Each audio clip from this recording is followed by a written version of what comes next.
we are very much concerned with this thing, the ringer theory. Though it is oldest one, but still now we are very much concerned with the inequalities in the growth of the skull bone result in the hypertrophy of the underlying periosteum in response to the hormonal influence. Origin of the tumor. Still now it is a matter of debate. It is believed to arise the posterior part of the nasal cavity close to the superior margin of sphenopalatine foramen. Because when we get the tumor, in most of the cases, the tumor is hugely enlarged.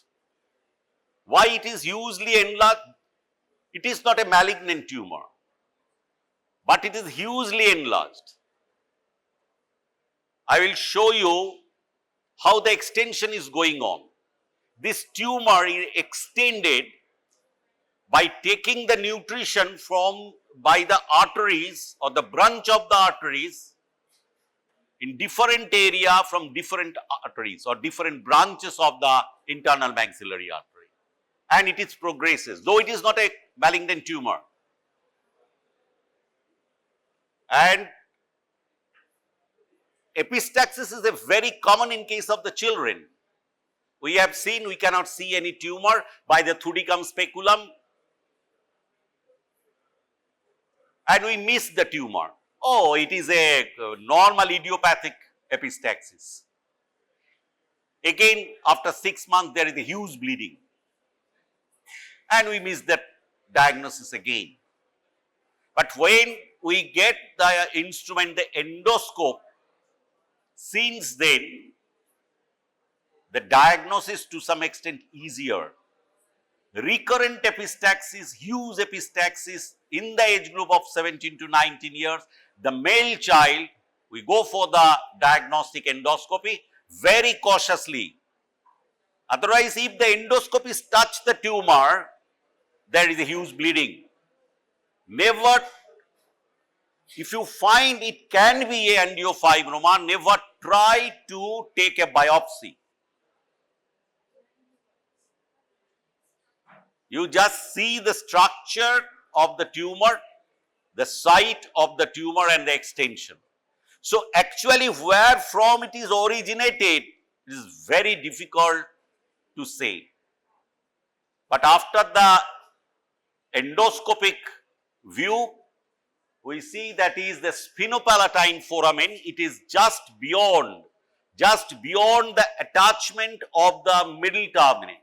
Middle terminate has 3 attachments.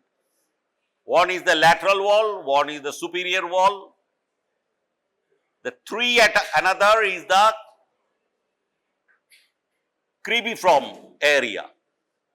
There is the attachment, 3 attachment, and the lateral attachment, just beyond the lateral attachment of the middle terminate, there is a sphenopalatine foramen and the sphenopalatine nerve arteries coming through the foramen from pterygomaxillary fissure or infratemporal fossa. And there is the area where from it is originated, and it looks like a pink or whitish pink. It has no capsule, very firm. You cannot dissect it out very easily. Lobulated. How it bleeds and why it bleeds. The histopathological structures, it's a several ponds of blood or the sinusoidal areas. The microscopy composed of a vascular spaces of varying size and shape, it contains the fibrous stroma, irregular fibrous stroma, and thin wall sinusoids lined by flattened epithelium as absent of muscular core. So, there is no chance of stoppage of bleeding. Most of the area where there is a muscular coat, even in the tonsil after the tonsillectomy, even in the uterus, the artery passes through the muscles, and after few times the muscle will contract and the bleeding will stop. But there is no muscles. There is only erratically distributed fibrous tissue, very few. Mostly there is a ponds or sinusoids of the bloods. and if you touch, that will rupture and the huge amount of bleeding. Even the death can happen due to that excessive bleeding. Now, this is another important thing. In the postgraduate level, that can be a full question. The extension of the tumor. Your treatment will be different according to the extension. If it is an intracranial extension, the treatment will be radiation. If it is a intranasal, you can remove it by endoscopy. And when it is extended outside the nose and the nasopharynx, then you have to go to a mammoth surgery for exposing infratemporal fossa by lateral skull base or the skull base surgery. Now, how it is extended? Nasal cavity causes obstruction, epistaxis, nasal discharge. The paranasal sinus is very common. Ethmoid, sphenoid and the maxillary sinus. There is an opening and it can passes into the sinuses. Pterygomaxillary fissure. It is a slit between a pterygoid and the maxillary bone. And through the slit, as they getting the supply of the different branches of the internal maxillary artery, it will go to the infratemporal fossa, getting the nutrition and go to the infratemporal fossa. And when there is no scope of the CT scan, we remove very hopefully the intranasal, maxillary, ethmoidal part of the tumor, even the sphenoid. But after that, the bleeding continues. Why? There is a residual part in the infratemporal fossa. And after few days, there is a swelling in the cheek. From the infratemporal fossa, it becomes prominent through the cheek. May involve the orbit. How it is involved? The superior orbital fissure or inferior orbital fissure. Go to the maxillary sinus. Through the roof of the maxillary sinus, there is the infraorbital fissure. And when it is go to the infratemporal fossa, there is an area through the superior orbital fissure, it enters into the orbit. And there is a chance of proptosis. Cranial cavity, middle fossa, involved through the erosion of the foramen lacerum. It is in the infratemporal fossa. There is a chance of erosion. That is the chance, only erosion is due to the pressure. Tumor lies lateral to the carotid artery in the cavernous sinus. It extends into the sphenoid sinus, into the sella turcica where lies medial to the carotid artery. You know there is a three relation of the sphenoid sinus with the carotid artery. When it is enters and when it is turns around, go to the near the sella turcica. There is a three relation. So, the first, when it is a sphenoid sinus into the sella turcica, it is lies medial to the carotid. And in the middle fossa, it is lateral to the carotid and cavernous sinus. May extend to the anterior cranial fossa through ethmoidal roof of the cribriform plate. You see, it is not a malignant tumor, but it erodes and extends in the so much spaces due to it getting nutrition from the branches of the different artery. Not only internal maxillary artery is the main and its branches is the main, but it can get the nutrition from other arteries also. We have already said the 14 to 19 years, the male most commonly patient present in the recurrent epistaxis and profuse epistaxis. Progressive nasal obstruction, conductive hearing loss. You all know that it is completely filling the nasopharynx and the blockade of the eustachian.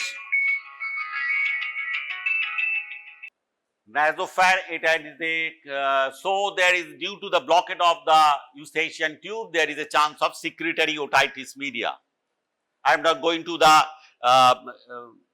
etiopathogenesis of the SOM due to that cause. That is a different chapter. Mass in the nasopharynx. Examination is a sessile, smooth lobulated pink or whitish form, should not be palpated. I have already told you why you don't palpate it. If you try to palpate or want to take a biopsy, you can do the injury which causes death of the patient. So much so bleeding is going on. And almost the last resort of ligation of the internal maxillary artery is also not so much easy for these cases, because the internal maxillary artery is passes through the tumor. Without cutting the tumor, you cannot go to the internal maxillary artery. Then what to do? You have to ligate the external carotid artery outside. I will come to that operative portion when we will say some process where we can do something for reduction of the blood supply of the tumor. This is a picture, it's not a good picture, but you see this is a broadening of the nose. Now, what is the investigation?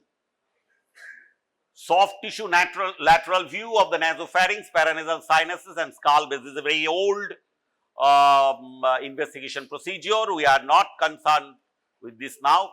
Mostly we are going for the CT MRI, anterior bowing of the posterior wall of the maxillary sinuses. Why there is an anterior bowing? When the tumor go posterior to the maxillary sinus, that is an infratemporal fossa, then it will compress the posterior wall of the maxillary sinus.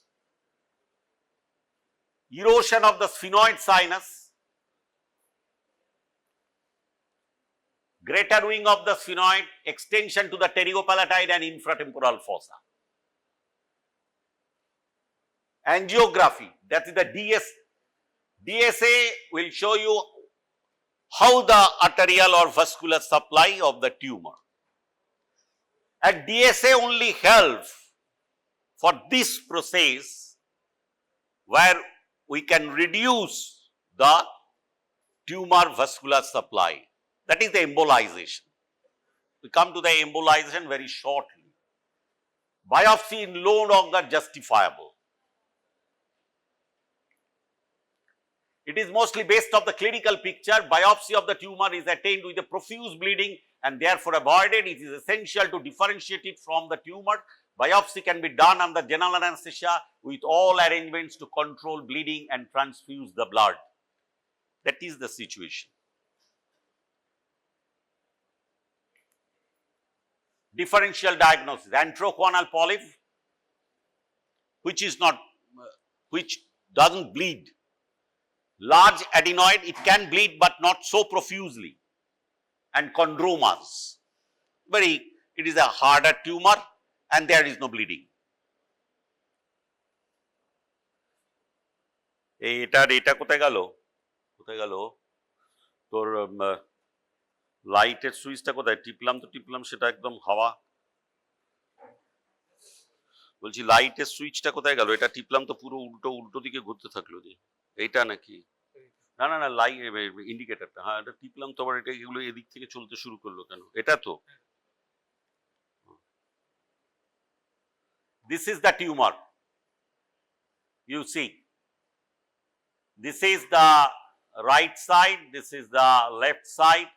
The huge tumor, it is inside the maxillary sinus, and you see, this is the pterygoid plate.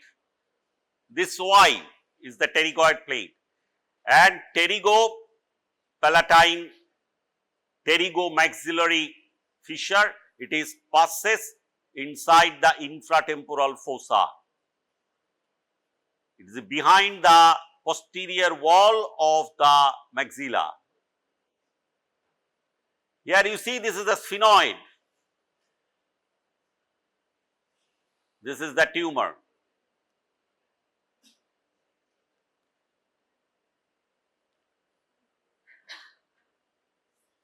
The treatment is the only surgical. Various surgical approaches depending on the origin and extension. The transpalatal. Transpalatal means you will give an incision between the soft and hard palate. When there is a small tumor, it is confined into the nasopharynx and the nose. You give an incision between the soft and hard palate, and you separate the soft palate and hard palate, and you can see the nasopharynx. From there, you can remove the tumor. This is Sardana's approach. Sardana's approach is very much famous, the Indian approach, as because the nasopharyngeal angiofibroma, the incidence in India is so high.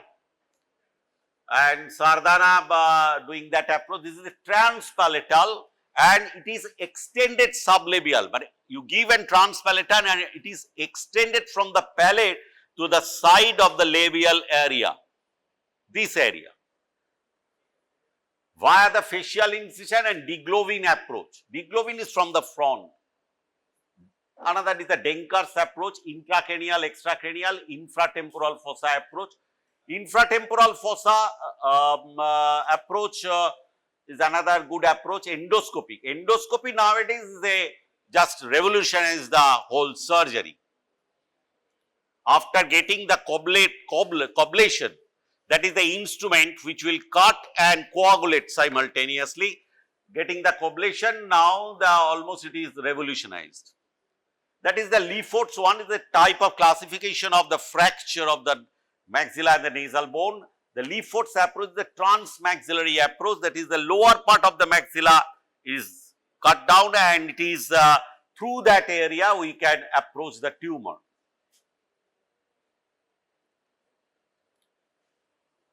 You see this is the lateral rhinotomy approach, that is the lateral to the nose, that is the lateral rhinotomy, and it is extended lateral rhinotomy.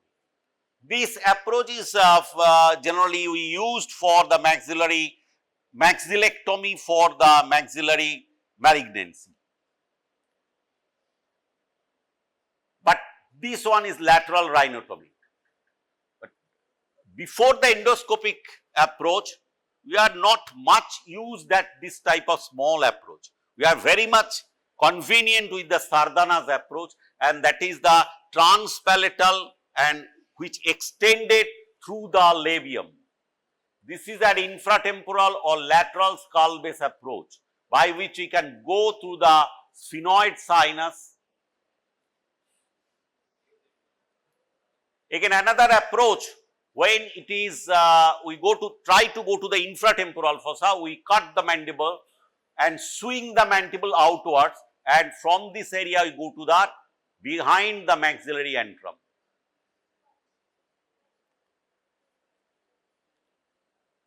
Surgical, apart from the surgical approach, I have already told it is a testosterone dependent. So we can treat it first with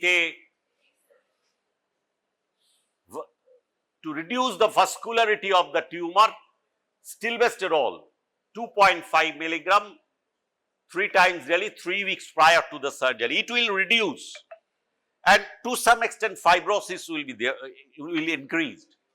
Embolization of the feeding vessel is done prior to surgery to reduce the bleeding. What I have told you already, we embolize by the gel foam ball. After definite angiogram, we will embolize through that artery, and the feeding vessel will be occluded by that gel foam ball, and after reduction of the vascular supply, the tumor size will reduce, and the bleeding during the operation, that will reduce. Radiotherapy. Radiotherapy dose is 3000 to 3000 curie. It is a 15 to 18 fraction is delivered from 3 to 3.5 weeks. Tumor will regress slowly in 1 year, sometime even up to 3 years. Radiotherapy is used mostly in case where there is intracranial extension of juvenile nasopharyngeal angiofibroma.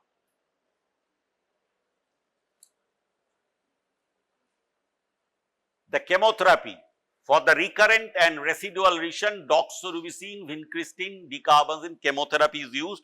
It is also for the reduction of the size to reduce the bleeding, but ultimately the treatment is the surgery. And if you do the surgery extensively with those approach, there is no chance of recurrence.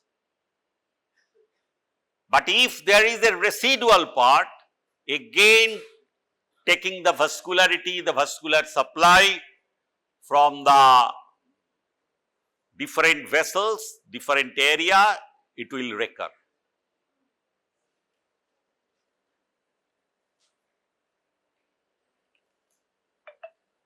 Other tumors, the benign tumor is the teratoma, pleomorphic adenoma.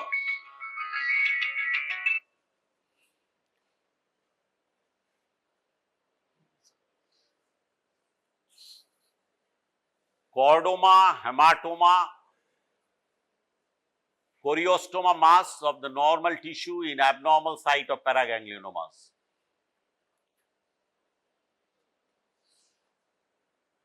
I have done not less than 10 to 15 in my this 20 years of ENT life, but when I have started, there is no scope for the CT scan. The CT scan is not so much available. In Calcutta, this is only CT scan was in the echo X-ray and 1 or 2 other institutes. But it is completely, the surgery is revolutionized. The approach is revolutionized after availability of the CT scan. No need of MRI. You go for the CT scan and it will do.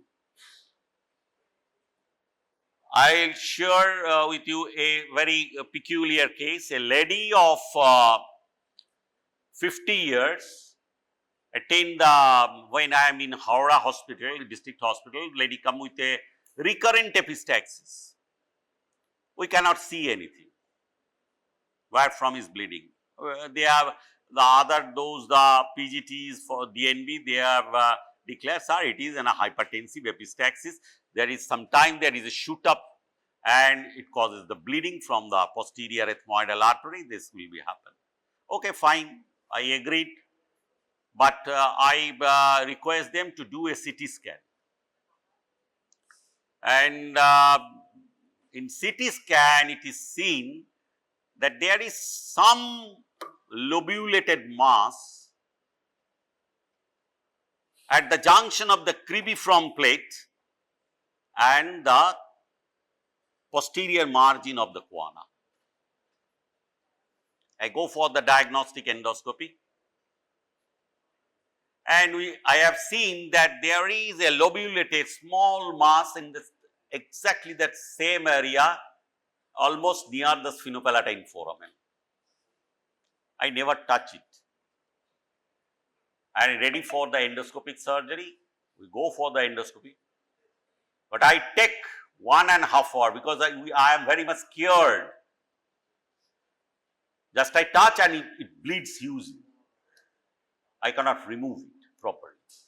After 4th attempt of removing, after giving the adrenaline pack, after giving the saline water wash, the 4th attempt I completed the dissection from the bony area, the tumor. I send it to biopsy. It is an hematoma, though it is not diagnosed as the angiofibroma. At present, the name of juvenile angiofibroma is now obsolete. It is now a nasopharyngeal angiofibroma. The term juvenile is obsolete now, almost. It's not, now the term is not JNA. It's, so this is a case, another. I have seen that in the elderly age group, also there is some hematoma and origin from the same area, very small tumor causing bleeding. So, every case is very much peculiar. You systematically investigate it, go for the endoscopic examination, and if needed, with full precaution, go for the surgery and mostly the endoscopic surgery.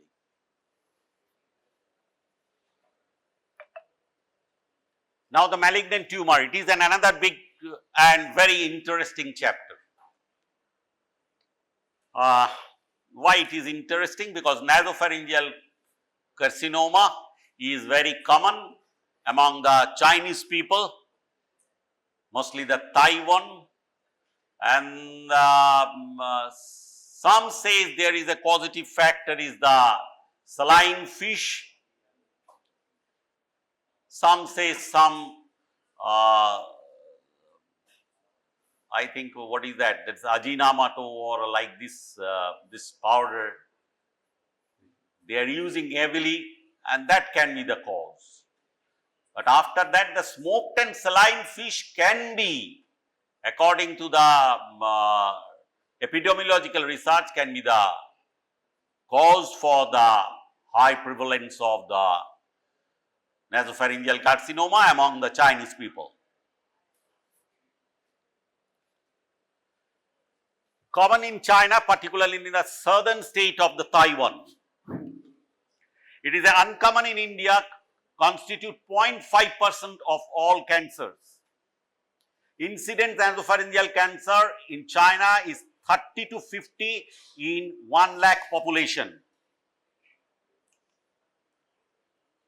Male-female ratio 2 to 3:1. Age 15 to 19 years, average age group is 25 to 64. But in our country, a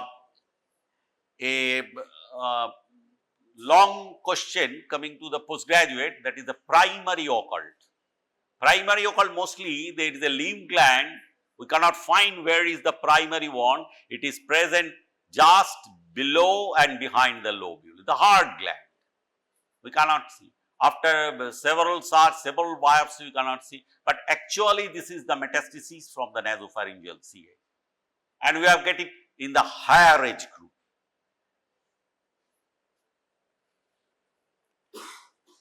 The genetic, Chinese have the genetic suspicion even in the migrants, environmental, air pollution, smoking, nitrosamine from the dry salted fish, smoke from burning incense or wood, occupation wood worker. Another thing is the metal workers are commonly affected, the welders and the metal worker, and this is the most common, that is the Epstein-Barr virus, the EP virus, the causative one. IgA is the serological marker, it is elevated months or year prior to the clinical onset. This is now in our hand. Epithelial tumor cells have intimate relation with the T lymphocyte which are CD8 positive.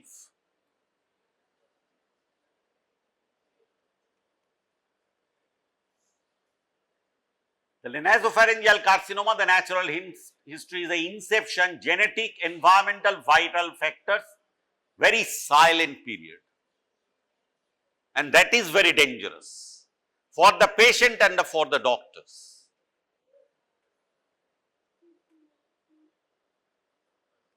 Focal invasion, systemic spread.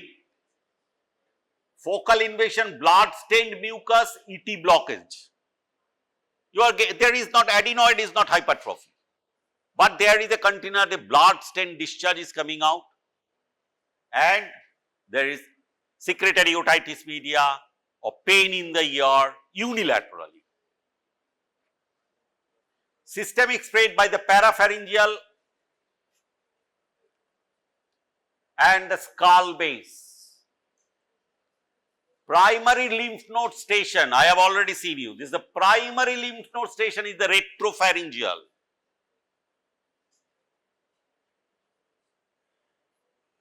And from the skull base to the parapharyngeal area to the skull base, you know that is the cervical fossa. Above it is attached to the skull base and it is extended below. When it is spread to that parapharyngeal area, it will spread accordingly up to the skull base. Now, what is the histopathology? The squamous cell carcinoma, well differentiated, moderately or poorly differentiated. Non-keratinizing carcinoma, that is the transitional cell carcinoma. Undifferentiated carcinoma, lymphoepithelioma, anaplastic carcinoma, spindle cell, clear cell carcinoma. When a polypoidal tumor fill in the nasopharynx, it causes obstructive nasal symptom, ulcerated area. Epistaxis is the common symptom. Infiltrative, both infiltrate submucosally. And the commonest site is the lateral wall, the fossa of Rosenmuller. So, where do we get a occult, the primary occult or the lymph node, metastatic lymph node in that area? We cannot find any primary. Then we go for the endoscopy. We examine the eustachian tube opening and the fossa of Rosenmuller. You know the name Fossa Rosenmuller? The fossa Rosenmuller is the just lateral to that eustachian tube opening. We will take the blind biopsy from the fossa Rosenmuller. Sometimes this will help to get the primary wall or a primary site for the occult lymph gland metastasis.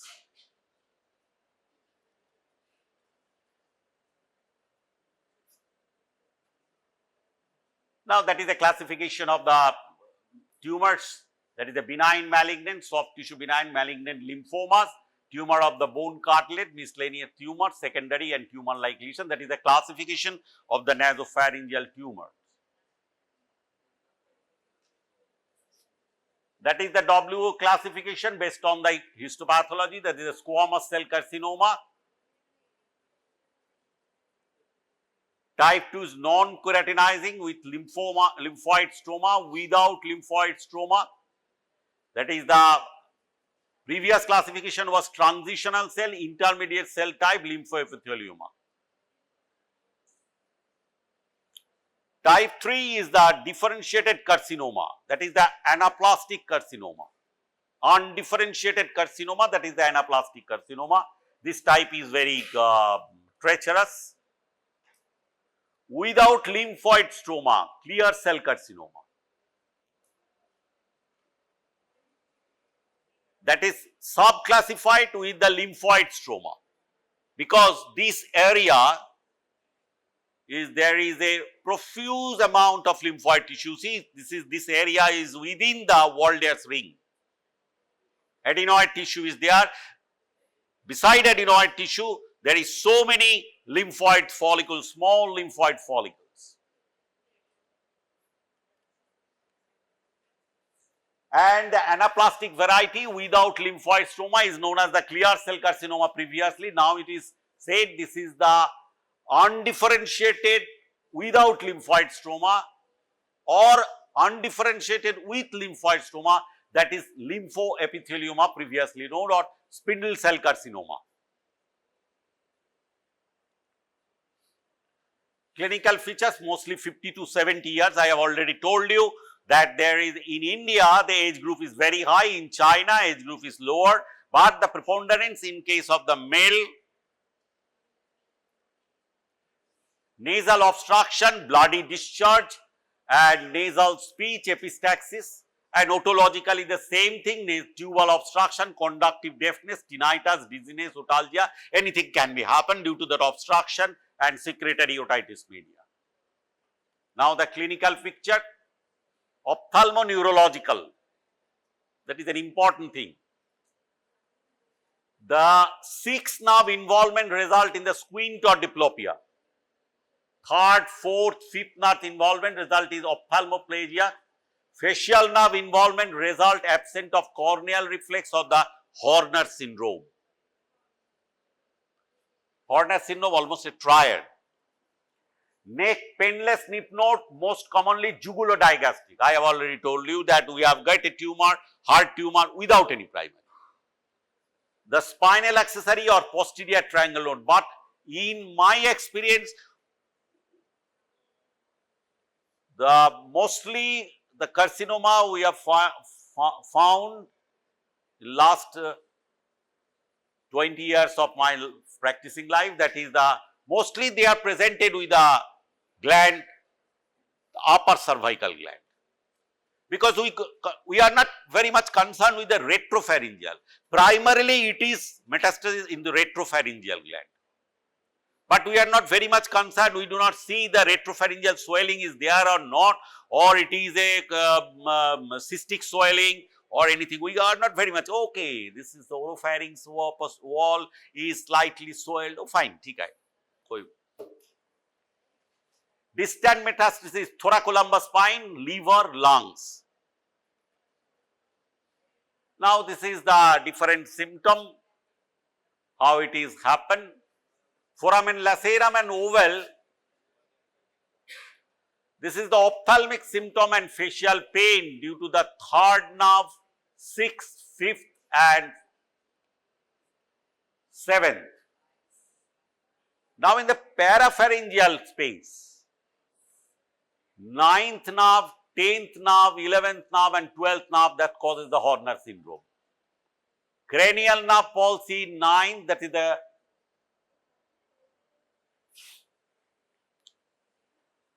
vagus, the glossopharyngeal, spinal accessory and hypoglossal. This all causing the Horner syndrome. In parapharyngeal space, another thing is there. When you go up along the parapharyngeal area, there is the pterygoid muscles that is involved and it causes the lockjaw, trismus.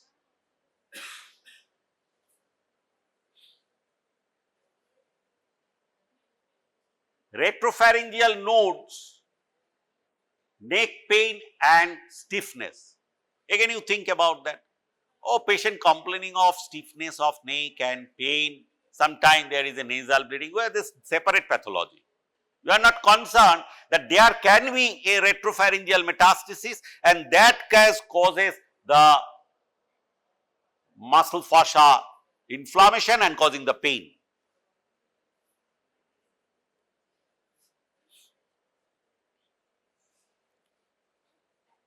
Now in the eustachian tube, that is the serous otitis media, known to you. Nose and orbit, nasal obstruction, epistaxis and proptosis. I have told you during discussing the nasopharyngeal angiofibroma, that is it passes through the inferior orbital fissure or superior orbital fissure and it gives pressure and causing the proptosis. Not only proptosis, when it inside that orbits, it can involve this nerve and on ophthalmic syndrome. That means the squint can be there, squint or strabismus can be there. Now distant metastasis, that is in the secondary is in the lung, liver and the bone.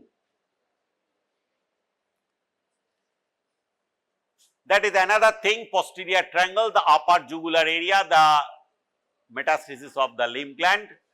The presenting symptom and signs of the nasopharyngeal cancer in order of frequency, that is important. You see, 60 to 90% is the cervical lymphadenopathy. Already I have discussed several times that we have got it, that there is a lymph gland, there is a lymph gland, but there is no primary. Here it is written the cervical lymphadenopathy is the most common and it is 60 to 90%.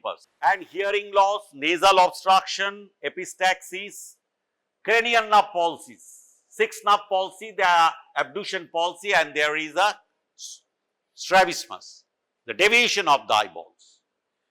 Headache, earache, neck pain, weight loss. You see, this is the gland. I have told you the site before, that below the lobule, below and behind the mandible, angle of the mandible, the big area of swelling. It is a very hard gland. And what is the age group? A higher age group. This type of posterior rhinoscopy, I think young colleagues are not very much acquainted with the posterior rhinoscopy. It is done by the posterior rhinoscopic mirror. If I told any senior or SR or anyone, they cannot do it. You should be very much meticulous to do it, and place the posterior rhinoscopic mirror behind the soft palate and press the tongue, and then you can see the posterior guana or the tumor, anything. But the fiber optic endoscopy, this is the only and only instrument that can go for the, or rigid endoscope that can go for the diagnosis. Fiber optic endoscopy, you can also do it. You can move in different direction, and it is as it is very malleable, so it passes through any deviation of that area. Examination under general anesthesia, biopsy, X-ray skull and CT scan. And you will read the tumor classification. It is almost the same. That is the tumor confined to the nasopharynx and T2 extends soft tissue oropharynx and nasal fossa. Without parapharyngeal extension is the T2A. That is only confined to the oropharynx and nasal fossa. T2B with parapharyngeal extension. T3 tumor invent the bony structure or paranasal sinuses. T4 is the tumor intracranial extension, involvement of the cranial nerve, infratemporal fossa, hypopharynx, orbit or the masseteric space. So, if there is a lockjaw and there is a nasopharyngeal carcinoma, that is T4. If there is a squint or strabismus and the nasopharyngeal carcinoma, that is T4. Now, regional lymph node. NX is the regional lymph node, cannot be assessed. No regional lymph node is the N0, similar, already you have read it in different classification of the staging of the different other tumor. N1 is the unilateral, 6 centimeter or less greatest dimension, N2 is the bilateral, N3 is the metastasis lymph node greater than 6 dimension, N3B is the supraclavicular fossa.